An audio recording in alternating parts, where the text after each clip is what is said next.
Hello, good evening, students. Today in 11th class physics, we will be doing some numericals based on circular motion है. तो अब आज का पहला problem जो अभी हम लोग ले रहे हैं, we'll just read the statement or the content of the problem. पहला क्वेश्चन, अब डिस्क starts from rest. एक डिस्क दिया है, और disc starts from rest. Rest से स्टार्ट कर रहा मतलब उसकी इनिशियल जो वेलोसिटी है वो जीरो है, एंड इट्स एंगुलर एक्सेलरेशन, उसका एंगुलर एक्सेलरेशन बच्चों दिया हुआ है. एंगुलर एक्सेलरेशन अल्फा से रिप्रेजेंट करते हैं, और ये 3t माइनस टी स्क्वायर है ना. इसको अभी हम लोगों ने क्या लिख लिया, एंगुलर एक्सेलरेशन. ठीक, अब इसके बाद upon the application of a torque calculate its angular velocity after 2 seconds. इन्होंने कहा है calculate what the angular velocity after 2 seconds, कितनी होगी ये बताना है. तो अब इसमें अभी हम लोगों ने ये कहा था कि अल्फा अगर याद नहीं है तो a को अभी हम लोग यूज कर सकते हैं, a is what dv by dt. अगर एक्सेलरेशन है तो वेलोसिटी चेंज होगी विद रिस्पेक्ट टू टाइम. और इसमें अभी हम लोगों ने क्या बोला कि अल्फा है, अगर if there is angular acceleration then what will happen, it's angular velocity will increase. इसका बेस्ट एग्जांपल ये है कि whenever you switch on a fan को जैसे ही आप स्विच ऑन करोगे तो उसकी एंगुलर वेलोसिटी इंक्रीज होना शुरू हो जाती है. अब अल्फा की value 3t minus t square है, इसको D omega by d T लिख लिया, D omega by d T. और ये d omega by d t बच्चों कितना दिया, 3t माइनस टी स्क्वायर. अब d omega by d T ये मालूम है. अब हम लोग इसको कैसा लिखेंगे, d omega will be equal to 3t minus t square into dt. इसका मतलब ये है कि अगर आपने एक छोटा सा टाइम इंटरवल dt ले लिया, अच्छे से समझना, if you are taking a very small time interval dt, then for this small time interval dt the change in angular velocity will be given by 3t minus t square into the time. 3t minus t square into time अगर आप ले लोगे तो this will give you what the change in angular velocity. अब आपको angular velocity अगर calculate करनी है तो अभी हम लोग क्या करेंगे, इससे अगर हमें angular velocity कैलकुलेट करनी then what you'll do, you'll integrate this. तो इंटीग्रेट करना यानी ऐड करना. अगर यहां से यहां तक चलने में, या सपोज फॉर एग्जांपल हम लीनियर एक्सेलरेशन के टर्म्स में समझा दें, एंगुलर वेलोसिटी के टर्म्स में रिलेट कर लेंगे, है ना. जैसे अभी हमने बोला कोई ऑब्जेक्ट यहां से अगर यहां तक चल रहा है तो यहां से यहां तक कितनी चेंज इन वेलोसिटी आई वो निकाल लो. मतलब सपोज 0 से 1 हो गई, फिर उसके बाद 1 से 2 हो गई, फिर 2 से 3 हो गई, 3 से 4 हो गई. चेंज कितना आ जा रहा है, इसमें 1 मीटर्स पर सेकेंड, इसमें 1 मीटर्स पर सेकेंड, इसमें 1 मीटर्स पर सेकेंड. ऐसे जितने चेंजेस आए उन सभी को ऐड कर लो. तो एडिशन करने का तरीका क्या रहता है, एडिशन करने का तरीका डायरेक्टली मैथ्स में इंटीग्रेशन है. तो integration of d omega means you are trying to add all the small changes in velocities. जितनी भी छोटी छोटी टाइम इंटरवल में चेंज इन एंगुलर वेलोसिटी आए हैं सभी को आपने ऐड कर लिया. और सभी को अगर आप ऐड करोगे तो टोटल चेंज मिल जाएगा, और this will be equal to 3t minus t square into d t. अब इसके बेसिस पर अभी हम लोग क्या करेंगे, सारी कैलकुलेशंस कर सकते हैं. अब इसमें जिनको फॉर्मूलेज नहीं मालूम उनको अभी हम बता दें. सपोज फॉर एग्जांपल 1 का इंटीग्रेशन इज x, 1 का integration with respect to t आएगा, लेकिन ये 1 का इंटीग्रेशन बच्चों किसके रिस्पेक्ट में, डी ओमेगा, है ना. तो इसका आंसर कितना आ जाएगा, ओमेगा. 1 का जो इंटीग्रेशन आएगा क्या आएगा, ओमेगा आएगा. और इसमें अभी हम लोग ये कहते हैं the angular velocity omega changes from 0 to t, 0 to omega. मतलब इनिशियल एंगुलर वेलोसिटी कितनी है, 0 है, फाइनली कितनी हो गई उसको ओमेगा लिख दिया. तो यहां पर इनिशियल वैल्यू, यहां पर फाइनल वैल्यू. टाइम की इनिशियल वैल्यू 0 और टाइम की फाइनल वैल्यू t, ऐसा कुछ लिख लिया, है ना. अब इसमें देखो हम लोगों ने ये लिखा हुआ था that this disc starts from rest, मतलब स्टार्टिंग में ओमेगा की वैल्यू कितनी है, स्टार्टिंग में ओमेगा की वैल्यू 0 है, मतलब इनिशियल एंगुलर वेलोसिटी 0 है. जब भी जैसे ही आपने स्विच ऑन किया फैन को तो ओमेगा की वैल्यू कितनी थी, 0. और धीरे धीरे वो बढ़ती जाएगी, है ना। अब कितनी हो जाएगी, स्टार्टिंग में 0 से लेकर फाइनली कहां तक पहुंच जाएगी, ओमेगा तक। तो ये इनको लिख लो। तो ये डेफिनेट इंटीग्रल्स हैं जो अभी हम लोगों ने शुरू में डिस्कस किए थे। अगर नहीं मालूम कोई दिक्कत नहीं है, हम सारी चीजें रिपीट भी करते जा रहे हैं। 1 का इंटीग्रेशन ओमेगा आ गया, कहां से कहां तक, 0 से ओमेगा तक। अब इसके बाद 3 इधर बाहर लिख लिया, t लिख लिया dt 0 से t, फिर उसके बाद t स्क्वायर लिख लिया, dt लिख लिया 0 से t तक। क्या किया अभी हम लोगों ने, इस इंटीग्रल को 2 इंटीग्रल्स में ब्रेक कर लिया। अब चलो नेक्स्ट देखते हैं आगे क्या आ रहा है।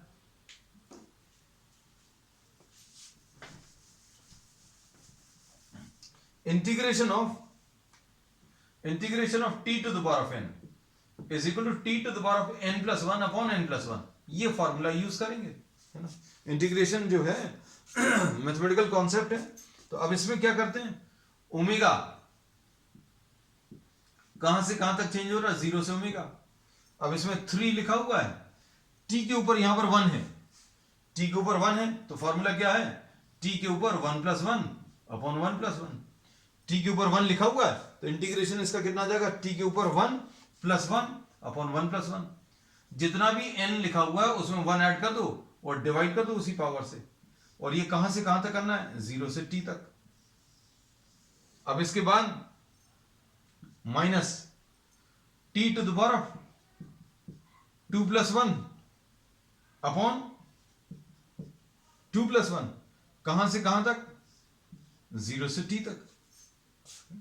अब इसमें t to the power of 2 plus 1 upon 2 plus 1, है ना। अब इसके बाद ये देखो, अब इसको सिंप्लीफाई कर लो, ये आ जाएगा बच्चों। क्या करेंगे, पहले इसमें अपर वैल्यू रखेंगे ओमेगा, फिर उसके बाद ओमेगा की जगह ये लोअर वैल्यू रखेंगे। पहले ऊपर वाली वैल्यू रखते हैं, फिर नीचे वाली वैल्यू, ओमेगा माइनस 0। इधर कितना आ जाएगा, 3 t स्क्वायर बाय 2। पहले ये t की जगह ऊपर वाली वैल्यू, फिर उसके बाद t की जगह ये नीचे वाली वैल्यू, ये आ गया। फिर माइनस t क्यूब बाय 3, और ऊपर वाली वैल्यू तो रख ली, नीचे वाली वैल्यू रखोगे तो t की जगह 0 अगर रखोगे तो 0 आ जाएगा।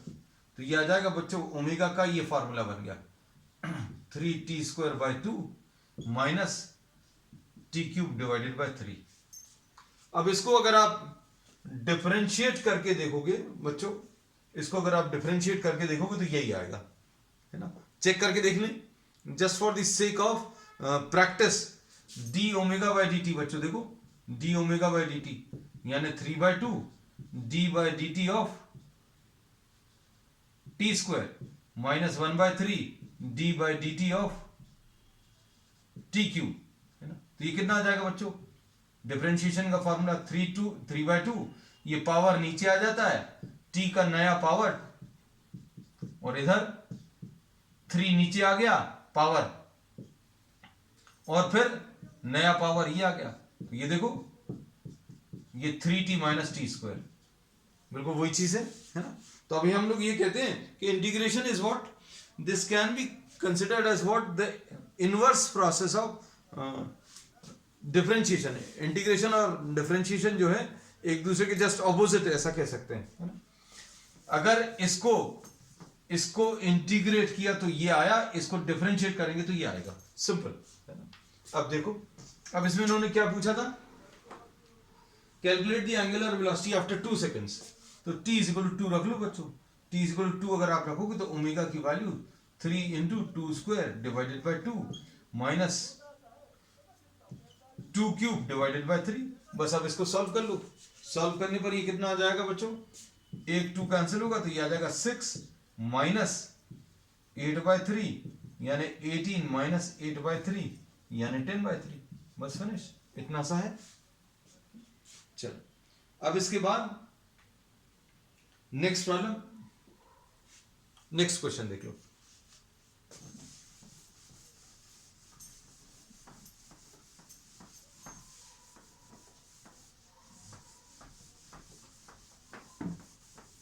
Question number 2,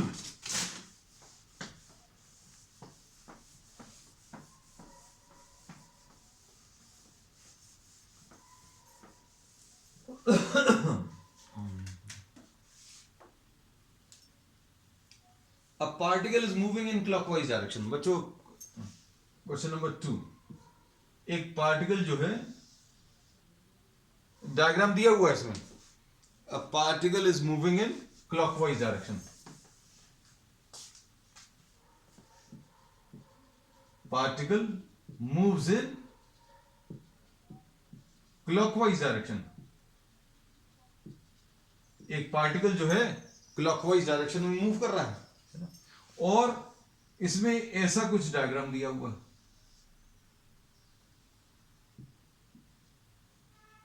this is the diagram which is given.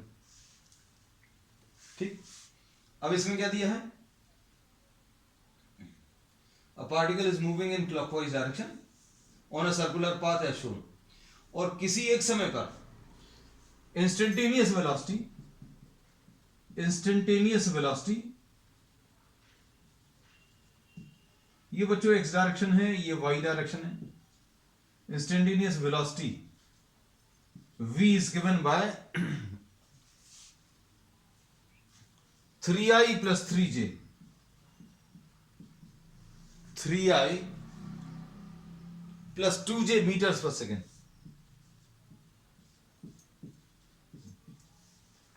3i plus 2j meters per second। Then in which quadrant does the particle lie? At this instant, ये बड़ा अच्छा क्वेश्चन है, बहुत सिंपल सा। At this instant, in which quadrant is the particle? किस quadrant में ये particle लाई कर रहा है? ये नंबर्स भी दिए, first, second, third and fourth. अब इसमें अच्छे से समझना, देखो इसमें किसी भी पॉइंट पर, if any object is moving on a circular path, then at any point the direction of velocity is given by the direction of tangent, है ना। अगर अभी हम लोग इस पॉइंट पर टेंजेंट ड्रॉ करें, देखो अभी क्वेश्चन को देखकर ऐसा लग रहा है यार ये v तो दोनों पॉजिटिव दी है, मतलब i वाली वैल्यू भी पॉजिटिव दी है, j वाली वैल्यू भी पॉजिटिव दी है ना। अब ये किस क्वाड्रेंट में लाई कर रहा है कैसे पता चलेगा, है ना। तो अब हम लोग इसमें ये कहते हैं, बहुत सिंपल तरीका है। अगर आप इस वाले पॉइंट को देखो, this is a point which is lying in the first quadrant, है ना। तो अब इस पॉइंट ए पर वेलोसिटी का डायरेक्शन कैसा रहेगा? Direction of velocity is given by direction of tangent. Direction of velocity at any point will be given by direction of tangent. तो बच्चों देखो टेंजेंट का ऐसा कुछ डायरेक्शन आएगा, तो ये va आ गया। अच्छे से इमेजिन करना बच्चों।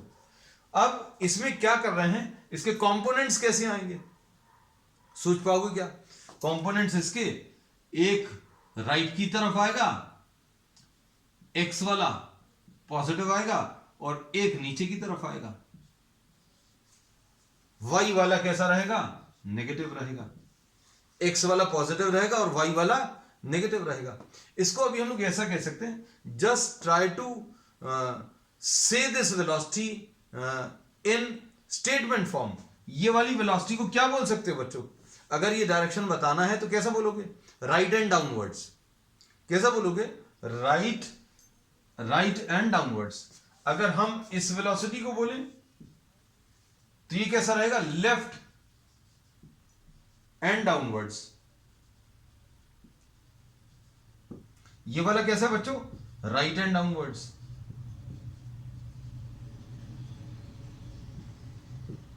अगर ये वाला बोले, ये वाली वेलोसिटी, ये कैसी रहेगी? इसको कैसा बोलेंगे? लेफ्ट एंड अपवर्ड्स, है ना। तो ये समझ में आना चाहिए, जैसा अभी आप बोल रहे हो वैसे कंपोनेंट्स आएंगे। तो देखो इस डायरेक्शन को अगर अभी हम लोग बोले तो कैसा बोलोगे बच्चों? इसको बोलोगे राइट एंड डाउनवर्ड्स। मतलब डाउनवर्ड तो है, डाउनवर्ड में कहां की तरफ है? क्या राइट की तरफ है कि लेफ्ट की तरफ है? तो ये राइट की तरफ है, तो down and right and downwards. तो राइट में कंपोनेंट आएगा और डाउनवर्ड एक कंपोनेंट आएगा। चलो ये बात खत्म हो गई। अब राइट और डाउनवर्ड अगर एक कंपोनेंट है तो राइट वाला ये डायरेक्शन पॉजिटिव है, तो एक्स डायरेक्शन की वेलोसिटी पॉजिटिव आएगी, डाउनवर्ड वाई वाली जो है नेगेटिव आएगी। लेकिन यहां पर दोनों वेलोसिटीज कैसी हैं बच्चों? पॉजिटिव है। दोनों वेलोसिटीज कैसी हैं? पॉजिटिव है। तो अब हम लोग इसमें ये बोलेंगे the x component will be positive and the y component of velocity will be negative. यहां पर देखो बी, हमें आंसर बताना तुरंत बता देंगे, लेकिन अभी हमें कॉन्सेप्ट भी क्लियर करने हैं, है ना? तो बी पॉइंट पर यहां पर कैसा आएगा वेलोसिटी का direction? This is the direction of tangent, ये टैंजेंट का डायरेक्शन है। अब इसमें क्या बोल सकते हैं बच्चों? देखो इसमें अभी हम लोग ये बोलेंगे ये डायरेक्शन कैसा है? Left and downwards B point पर। अब हम बी पॉइंट की वेलोसिटी बनाएंगे बच्चों अलग से।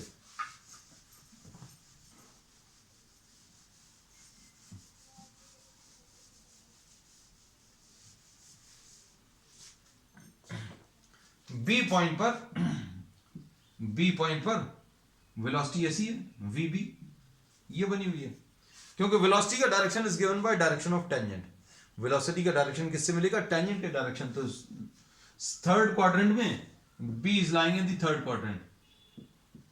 थर्ड क्वाड्रेंट में, in the third quadrant we say that the x velocity will be negative, क्योंकि लेफ्ट की तरफ आएगी, और वाई वाली भी नेगेटिव आएगी क्योंकि डाउनवर्ड है। तो इस वाले क्वाड्रेंट में Vx भी नेगेटिव है और Vy भी नेगेटिव है, दोनों नेगेटिव है। अब इधर पर देखो C पॉइंट, अगर पार्टिकल यहां पर है तो ये Vc आ गया, ये Vc आ गया। देखो जरा बच्चों इसके कंपोनेंट्स कैसे आएंगे? C इन दी थर्ड क्वाड्रेंट, C कहां पर है? थर्ड क्वाड्रेंट में।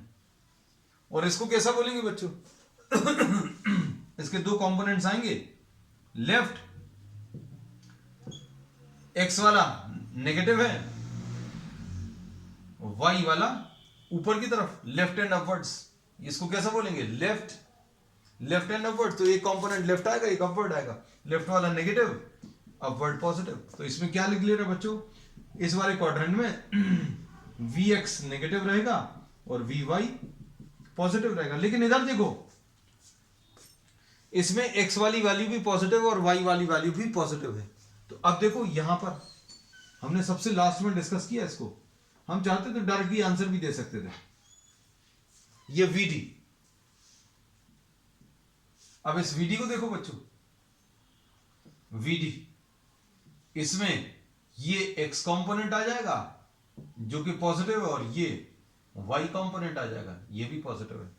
सो we say that the particle lies in the second quadrant, because in the second quadrant Vx is positive and Vy is positive। और ये देखो x वाला कंपोनेंट, I के साथ जो नंबर है वो x वाला कंपोनेंट, J के साथ जो नंबर है वो y वाला कंपोनेंट। तो अब हम लोग क्या बोल रहे हैं? Vx भी पॉजिटिव है और Vy भी पॉजिटिव है। So the particle is in the second quadrant. Seeing this, we can say the particle is in the second quadrant। ठीक, चलो अब नेक्स्ट क्वेश्चन नंबर 3 देख लो।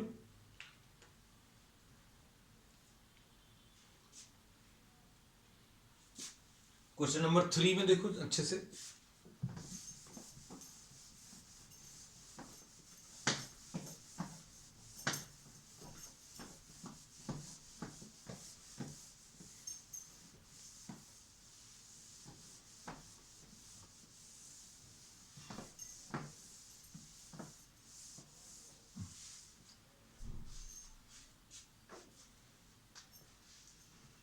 Question number 3, a particle is performing circular motion of radius 1 meter। Radius बच्चों 1 metre दिया है, circular motion है, इसका रेडियस बच्चों 1 मीटर है। ठीक, इसके बाद स्पीड बच्चों इसकी दी है, speed v, speed v is equal to, this is given equal to 2t square. ये बड़ा अच्छा क्वेश्चन है, 2t square. Find its acceleration at t equal to 1 second and t is equal to 2 seconds. ठीक है, अब इसमें क्या बोल सकते हैं, थोड़ा सा समझने की कोशिश करो. एक्सेलरेशन अभी हम लोगों को बहुत ज्यादा अच्छे से सोच पाए तो a will be equal to dv by dt. तो ये अभी हम कई बार बता चुके हैं. a is equal to dv by dt is the rate at which the speed is increasing, and this is actually for a circular motion you have to be very specific about it, that this acceleration is along the direction of tangent. अभी हम लोग ये कहते हैं इस point पर velocity का direction बच्चों कैसा रहेगा, ऐसा कुछ.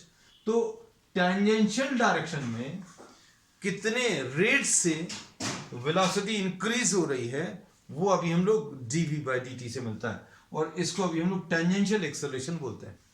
ठीक है, अब टेंजेंशियल एक्सेलरेशन तो पता चल गया क्या है, dv by dt. तो dv by dt यानी d by dt of v, v की वैल्यू कितनी है 2t स्क्वायर. अब क्या करेंगे, इसकी वैल्यू बच्चों कितनी आ जाएगी, ये 4t आ जाएगा. ये कितना आ गया 4t, t स्क्वायर का डेरिवेटिव 2t आएगा, और t स्क्वायर का डेरिवेटिव 2t आएगा. इसको और अच्छे से लिख लेना, 2 into D by D t of क्या t स्क्वायर. इसको लिखा 2 और इसका 2t आ गया, है ना. So tangential acceleration will be 4t.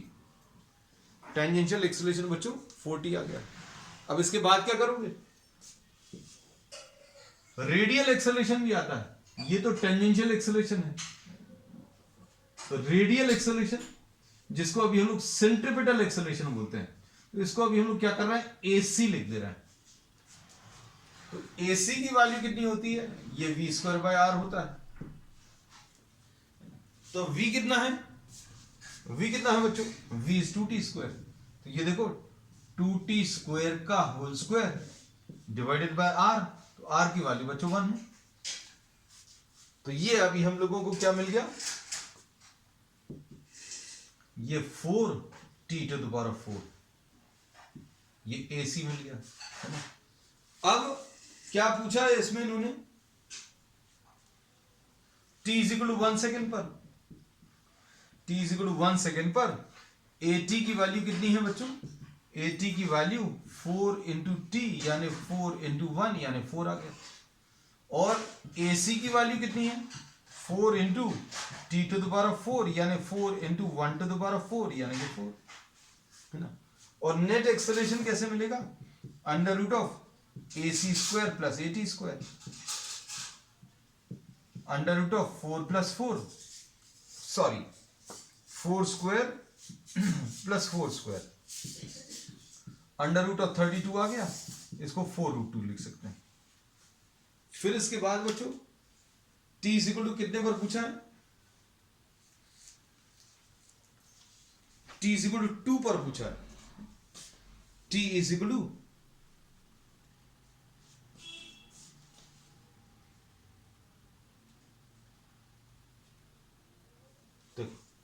t is equal to 2 पर पूछा है, तो t इज इक्वल टू 2 पर भी निकाल सकते हैं. ये नेट एक्सेलरेशन था. t इज इक्वल टू 2 पर at की वैल्यू कितनी आ जाएगी 4t यानी 4 इंटू 2 यानी 8. ठीक, उसके बाद t इज इक्वल टू 2 पर AC कितना है, तो AC कितना आ जाएगा 4 t to the power of 4 यानी 4 into 2 to the power of 4 यानी कितना आ जाएगा 2 2 जार 4 2 जार 8 2 जार 16, है ना. 16 4 जार 64 आ गया, है ना. अब क्या करोगे, यहां पर a will be equal to under root of AC square plus AT square. अब AC स्क्वायर कितना है 64 स्क्वायर और AT स्क्वायर कितना है 8 स्क्वायर. इसको सॉल्व कर लो बच्चों. अब इसमें 8 स्क्वायर कॉमन ले रहे हैं, तो इधर क्या बचेगा, इधर 8 स्क्वायर बचा और इधर 1 बचा. तो ये आ जाएगा 8 under root of 64 plus 1 root 65. So this will be the answer. चलो नेक्स्ट क्वेश्चन, क्वेश्चन नंबर 4 आज का.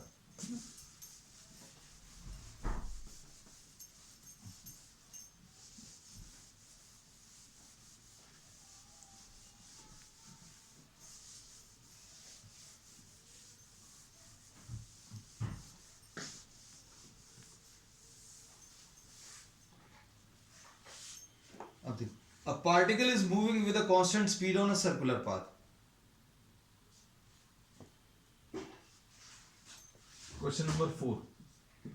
Particle moves on a circular path with a constant speed. With a constant speed.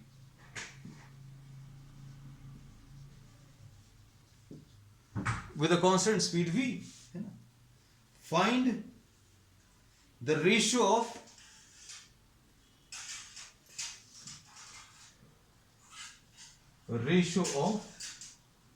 find the ratio of average velocity and instantaneous velocity.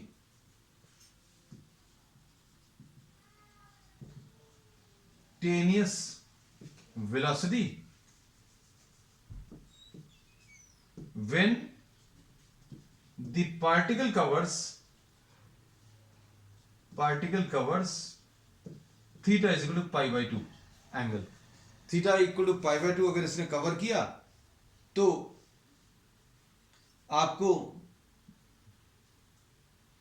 कितना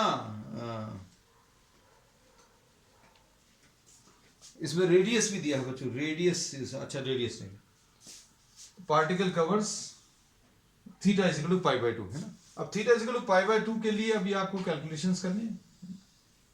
अब देखो suppose the object is moving with the speed v है ना, तो एक full circle में move करने के लिए, एक फुल सर्कल में मूव करने के लिए कितना टाइम लगेगा वो निकाल सकते हैं. एवरेज वेलोसिटी कैसे निकालोगे? अब सपोज ये O है, ये A है, ये B है. Theta is equal to pi by 2. Pi by 2 यानी 90 डिग्री है ना. अगर ये R है बच्चों, ये भी R है, तो ये R तो प्रॉब्लम में दिया नहीं. आपको वैल्यू क्या दी हुई है? Value is given only the constant speed v है ना. तो एवरेज वेलोसिटी कैसे मिलेगा? This will be equal to what? This will be equal to the displacement divided by time. Total displacement divided by time. अब क्या करेंगे? Displacement कैसे मिलेगा? तो डिस्प्लेसमेंट बच्चों ए बी रहेगा, और टाइम, तो टाइम कैसे निकालोगे? तो टाइम विल बी, टाइम इसको टी ए बी बोल रहे हैं है ना. तो टी ए बी कैसे मिलेगा बच्चों? टी ए बी ये मिलेगा capital T divided by 4. Capital T divided by 4 का मतलब क्या है? पूरा एक सर्कल कंप्लीट करने में टी टाइम लगता है ना. और 4 से क्यों डिवाइड कर दिया? क्योंकि 1/4 ऑफ अ सर्कल है. अब कैपिटल टी कैसे मिलेगा बच्चों? तो पूरा सर्कल कंप्लीट करने में 2 पाई आर आएगा. पूरा सर्कल कंप्लीट करने में 2 पाई आर डिस्टेंस आ जाएगा, और डिवाइडेड बाय ये डिस्टेंस डिवाइडेड बाय स्पीड है ना. 2 पाई आर अपॉन वी. तो टाइम कितना आ जाएगा अभी हम लोग बता सकते हैं. टी ए बी की वैल्यू बच्चों कितनी आ जाएगी?